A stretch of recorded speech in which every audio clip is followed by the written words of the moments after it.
have a report of shooting in progress. King Soopers. He went in the store. Oh my God. It's happened again, and it's happened again in Colorado. And my son grabbed me and pulled me away. I just ran. I just wanted to get out of there. Employees and shoppers running for their lives, some finding ways to hide or get out safely. Scary text that he sent, he just said, I love you guys, like, thank you for everything in case, like, things go bad. It doesn't feel like there's anywhere safe anymore sometimes. Others wondering if they'd make it out alive. We hid behind a stone barrier over here. The terror of a deadly mass shooting lasting for hours. A hauntingly familiar sight in Colorado. The entire building is surrounded. You need to surrender. Really didn't think that, this would happen. Tonight, witnesses look back on the horrific day as we mourn those Coloradans we lost. A feeling of shock and pain across Colorado tonight. A deadly shooting inside and outside a King Soopers in Boulder. We know at least 10 people have lost their lives, including Boulder Police Officer Eric Talley. As the gunfire rang out, shoppers scattered. Witnesses described grabbing their friends and running for the exits. Police responded with tactical gear, surrounded the store and went in. And for perspective, this attack happened at the King Soopers off Table Mesa Drive, not far from US 36. And tonight we have team coverage for you. Our crews have been monitoring the situation for nearly 8 hours now. We will check with all of them in just a moment. First, to my co-anchor Shannon Ogden, who is live in Boulder tonight. And Shannon, we watched as officers from all over swarmed that store to get inside. Oh, and it was such an awful day. This parking lot right behind me, 10 people were killed at a grocery store. 10 people who had plans for tonight. 10 people with families. Just an awful, awful day. I want to give you kind of the broad strokes of what happened today. About 2:30, the first reports came in to police of shots fired. Of course, as we know now, Boulder Police Officer Eric Talley responded right away. He was the first to go inside the grocery store, and unfortunately, he lost his life. More than a dozen law enforcement agencies rushed to the scene. Now, Denver Air Tracker 7 captured this remarkable moment when a man in handcuffs, no shirt, no shoes, is being led away. You can see he's injured. His right leg there seems to be covered in blood. Now, it's not completely clear if he is a shooter, but he was the only person we saw in custody, and they did say the gunman is in custody right now. And also, I want you to look at the pictures of the store, how it was damaged. Look at those windows shot out. We know it seems like apparently a high-capacity rifle was used for this. What a day. The investigation is far from complete. It's going to take 5 days at minimum. Could take more than that. Our team coverage begins tonight with Denver 7's Sloan Dickey. He's been out here all night long. Sloan, let us know the latest on what you have. Good evening, Sloan. Yeah, good evening. And what started out as a tense and chaotic situation has now calmed down to become silent and somber. We were notified about this situation about 2:30 this afternoon. We got here about an hour later, and there were cars strewn across the street, police cars and ambulances just all over the street behind me. This is Broadway that you're looking at. And there were police cars, so much so that you could not see, in some cases, the situation that was unfolding at King Soopers. Throughout the day, we've seen similar presence throughout those daylight hours. The number of the vehicles that responded was in the hundreds. Boulder police have confirmed that 10 people died, including police officer Eric Talley. We've not received much official information about what happened inside of the store. We've relied on witnesses to tell us their perspective. Here's one couple we spoke with earlier today. 3 seconds before we heard another, just like bang, bang, bang, bang, bang, and I immediately sprinted over to her and was like, hey, we gotta get out of here, and like pushed open the emergency door, and I like told her to run. It was such a scary scene for those people in the store, and we were witnessing those tense situations behind us earlier this afternoon. Again, that has kind of subsided now. There's only a handful of cars still in the area tonight, but there are still many more stories to be told. Shannon? Sloan Dickey tonight, thank you for that and for your work all day long. Now, how it's changing here, of course, SWAT has pulled out. The lion's share of the officers have pulled out of here. And what is just coming in now is a flatbed trailer full of temporary fencing. They will seal this place off because, of course, now it's not just a grocery store. this King Soopers here on Table Mesa is now a crime scene. So they will seal that off. CB Cotton continues our team coverage, and she has details on Boulder Police Officer Eric Talley. CB? Shannon, there is still so much about this tragedy, but of what we do know, we can say for certain it was the actions of Boulder Police and other officers who responded on scene that kept this tragedy from being any worse than what it already is. Of the 10 people who were killed, we know one of them was Boulder Police Officer Eric Talley. I want to tell you a little bit about him. We know he joined the force at 40 years old back in 2010, and his father, Homer Talley, said in a statement that his son leaves behind 7 children. The youngest child, only 7 years old. His father went on to say that his son loved his kids and family and was looking for a job to keep himself off of the front lines and was learning to be a drone operator. He says his son didn't want to put his family through any kind of tragedy. He also said Officer Talley believed in Jesus Christ. Today, officers lined up to salute Officer Talley as his body was taken to the coroner.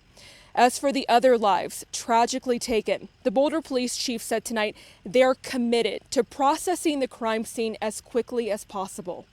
We will try to do our best over the next few hours to identify the victims, and we'll be working with the coroner's office to do that as promptly as possible, because I know there are people out there waiting for an answer, and I am very sympathetic to that, and we will work around the clock to get this accomplished.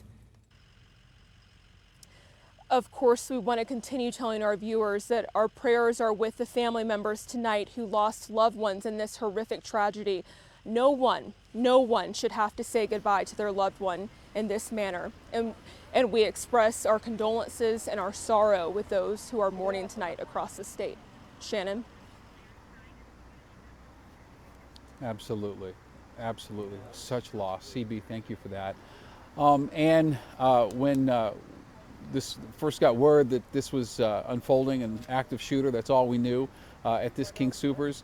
And I know as you and I sat there in the studio and we watched the screens along with the viewers, we were just hoping against hope, reading the body language, hoping, well, maybe that scene we just saw means that it's not nearly as bad as it was, but obviously it's far, far worse. Well, we heard one eyewitness say it was too real and too scary, and sadly, Shannon, Colorado has experienced this more times than anyone should ever have to deal with a situation like this. And I think that's what is so hard to comprehend for people right now, is that we've heard these words before. We've seen people, you know, our neighbors, our friends, our, you know, people across town, people who are out shopping. You know, we've heard these words before from people, and how can you even begin to fathom how is it possible that this happened again here in Colorado?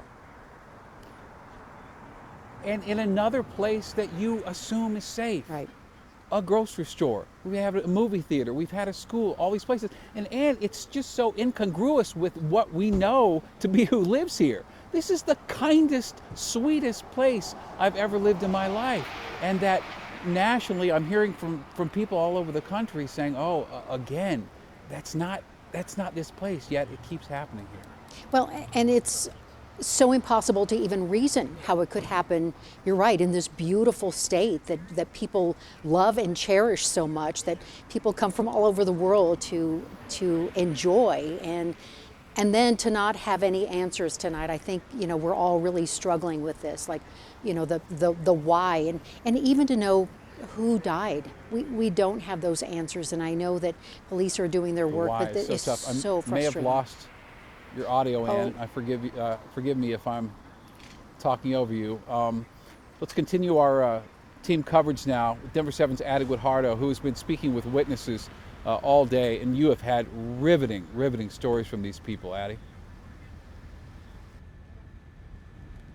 That's right, Shannon. Just all of them tell me it's just been a very traumatic time. We've been out here for several hours and police presence has drastically scaled back, but the work is far from over. Crime scene investigators began processing the scene just a few hours ago, and they plan to go through every shred of evidence. And I want you to take a look at the King Soopers behind me. We've been able to identify at least 3 shattered windows at this grocery store where the panic and horror unfolded as shoppers and employees ran for their lives. A King Soopers employee tells me he started pushing people into rooms and barricading the door.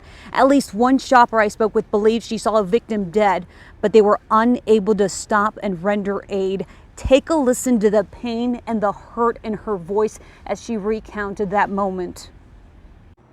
Help that guy in the road, and I couldn't because he was just too close, and we had to get away.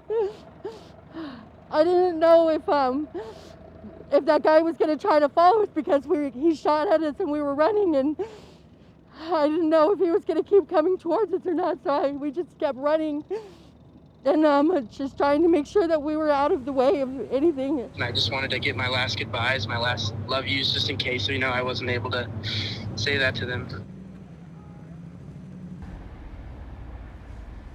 Another witness I spoke with tells me that he could smell the gunpowder in the air as he ran for his life. At one point, he was kneeling on the ground. His eyes beat red as he looked off into the distance at this King Soopers, where he escaped that tragedy that just ravaged this grocery store. I'm going to send it back to you guys. Just heartbreaking. Addie Guajardo, thank you very much. It really is. Even those lucky ones who escaped, they won't escape the lasting psychological scars from this. Now, as we unpack the terror from today, we have talked to some of the employees who work here at the King Soopers. Now, one man we spoke to this afternoon says he works there. He says his first feeling when it first started happening was confusion. Heard all those first gunshots, I thought somebody was constructing, But suddenly when I heard them louder, all the people were running towards our department, and I just did not know what to do. When I just grabbed my phone, started dialing 911, the shots were getting closer until my manager said, let's go. And the shots were more closer until we ended up going to the back door. But he kept them shooting. All right, and I do want to stress, for those of you so worried and wondering, we don't know if any King Soopers employees are among those fatalities tonight. Let's continue our team coverage with our chief investigative reporter, Tony Kowaleski. Early on, Tony, you told us just how bad this was going to turn out. Yeah, Shannon, it was a little after 3 o'clock when a key source I talked to on the phone said it was bad and really bad, and as information developed during the day, we learned the details that it was, in fact, a mass shooting. But now the focus turns to the alleged gunman. At 6 o'clock, a little after 6 today, they called him a person of interest. Then at 8:30 today, they said, no, he is the alleged gunman. We have video of one gentleman who was taken away from King Soopers in handcuffs. They have not given us much information. They have not released a name.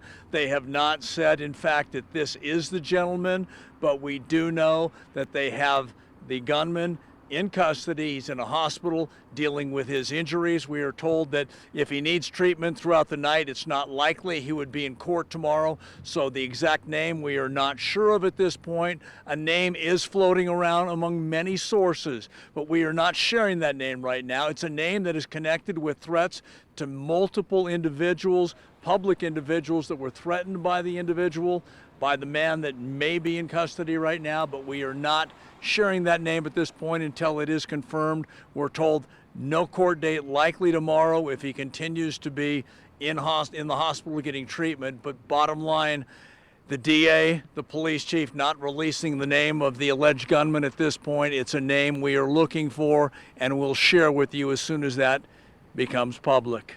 Shannon? Tony Kowaleski, and Tony, I want to thank you again for all your hard work today. And when Tony first reported when we were on the air this afternoon that it was at least six seemed like an unimaginable number. And I cannot believe we are going to bed tonight knowing that 10 people died today. And our condolences, our hearts break for all of those families who are dealing with loss and grief and so many unknowns tonight. Shannon, we'll check back with you here shortly.